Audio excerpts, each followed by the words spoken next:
Por que os comunistas agem como se não houvesse uma extensa bibliografia anticomunista filosófica e econômica, não apenas história de regime, com a qual eles devessem lidar nomes como Kolokowansky, Raymond Aron, Arthur Koestler e Milovan Dilas? E também ele pergunta, o comunismo virou um nicho de mercado para se ganhar dinheiro? 5 minutos para... Perfeito, vamos lá. Primeiro dos nomes que ele citou, o Raymond Aron é um bom autor, conservador e tal, mas é um autor qualificado que vale a pena ser lido. Eu não acho que marxista tem que só ler marxista, não. Tem que ver se o conservador ou liberal é um bom autor, né? Sei lá, foi um Olavo de Carvalho, é melhor não ler, é melhor ignorar. O Mbele gostava, deixou de gostar, mas o Raymond Aron é um autor respeitado, um autor conceituado que tem contribuições importantes, inclusive no âmbito das ciências sociais. Dito isso, veja, eu acho que o movimento comunista, ele parte de uma bagagem de mais de 150 anos de experiência, com muita bibliografia crítica acumulada e muita experiência histórica acumulada também, né? No Brasil, por exemplo, o movimento comunista foi protagonista na criação do SUS, teve um papel fundamental, foi protagonista na criação da Petrobras, na campanha O Petróleo é Nosso, foi protagonista na luta pela democratização da terra a partir da reforma agrária, foi protagonista na criação da escola pública. Sabia que não existia escola pública no Brasil, era basicamente escola católica? Teve uma luta gigantesca em defesa de uma escola pública, de perspectiva nacional laica. A gente teve um protagonismo também muito importante nisso.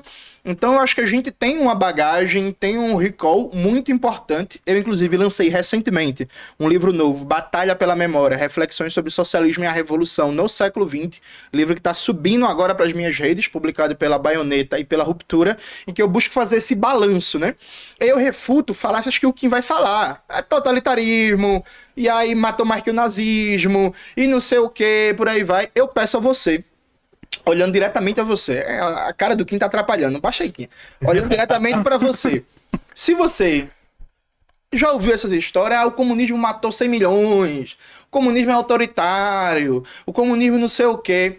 Abra um pouquinho a mente, se permita a dúvida, pegue meu livro, A Batalha pela Memória, Reflexões sobre o Socialismo e a Revolução no Século XX, e dê uma lida que você vai ver que isso está totalmente refutado, que a gente faz um debate crítico com ampla bibliografia, documentação, mostrando que isso está equivocado. O que acontece, Vilela, é que há uma demonização do movimento comunista por parte do empresariado nacional e estrangeiro, que evidentemente não quer a classe trabalhadora próximo de uma proposta radical.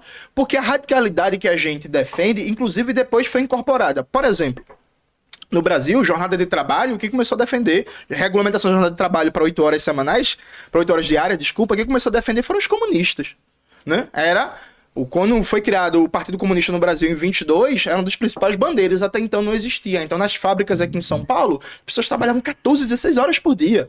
A gente que surgiu com essa radicalidade, explicando que é exploração, explicando que é mais-valia e dizendo assim, ó, tem que regulamentar para 8 horas diárias. Veja, isso todo mundo hoje em dia está acostumado, mas foi uma conquista do movimento comunista. Férias, conquista do movimento comunista. Licença maternidade, conquista do movimento comunista. A maioria das bandeiras que hoje a gente coloca como civilizatória foram bandeiras que a gente defendia.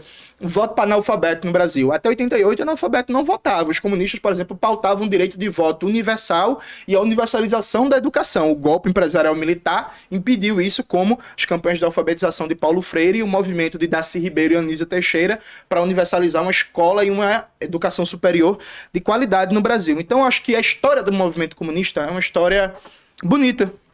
É uma história que a gente foi derrotado no confronto central no século XX, mas o saldo para a humanidade é positivo.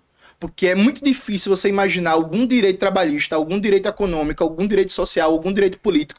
Vou te dar uma ideia. Nos Estados Unidos, até os anos 60, tinha um regime de segregação racial, né? O regime Jim Crow, que impedia, por exemplo, negros e negras de terem direitos civis. Quando a Suprema Corte foi julgar nos anos 50 se a segregação era constitucional ou não, sabe o que foi que o Departamento de Estado dos Estados Unidos enviou uma cartinha para a Suprema Corte?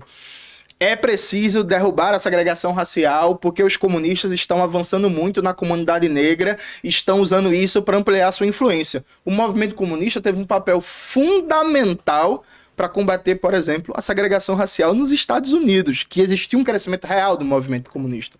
Sabe? Então, eu acho que é isso. Inclusive, dizer que hoje, nós, comunistas do PCBR, nós defendemos a redução da jornada de trabalho né, para 30 horas semanais e o fim da escala 6x1, porque desde 1988 que não há redução da jornada de trabalho no Brasil. E em São Paulo, quando teve a Revolução de 30, foi instituída a jornada de trabalho de 8 horas em 1931.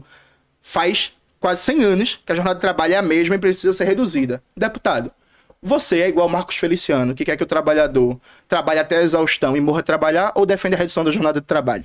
3 minutos para comentários. Vamos lá, falácia da falsa dicotomia, né? Só existem essas duas alternativas. Ou você defende a redução da escala de trabalho, ou você defende que o trabalhador trabalhe até morrer, né? Vamos lá.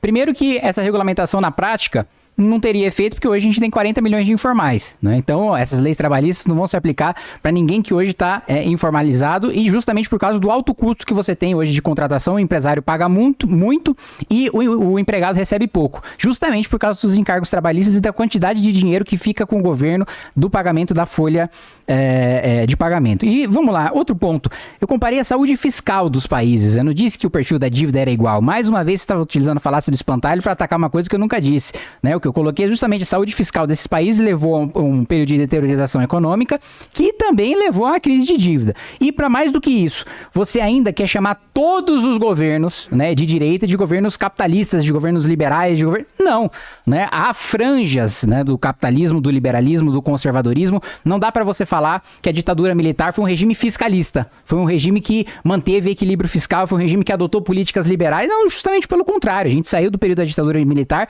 com hiperinflação, precisando fazer o plano real e com vários problemas em obras de infraestrutura que foram financiadas, né, de maneira com esquemas de corrupção que sequer poderiam ser descobertos na época por causa do sufocamento das estruturas de fiscalização e controle. Então, você coloca como se toda essa estrutura, né, todos esses presidentes são de direita, todos esses presidentes de direita são esse amálgama que o MBL defende, que o Kim defende, né? Então, precisa separar, né, o que de fato é capitalismo, liberalismo, do que é corporativismo, do que você é ter uma estrutura estatal, né, que vai utilizar o seu orçamento sequestrado para privilegiar uma elite corrupta, os amigos do rei, coisa que historicamente a esquerda brasileira faz, perpetuando o nosso patrimonialismo. Mas eu quero colocar um negócio aqui que o Jones disse, e que ele não me respondeu na minha primeira pergunta, e ele reforçou aqui agora. Não, porque os liberais, o Kim quer colocar que comunismo é autoritarismo, é totalitarismo, né, e quero impor coisas em cima de vocês.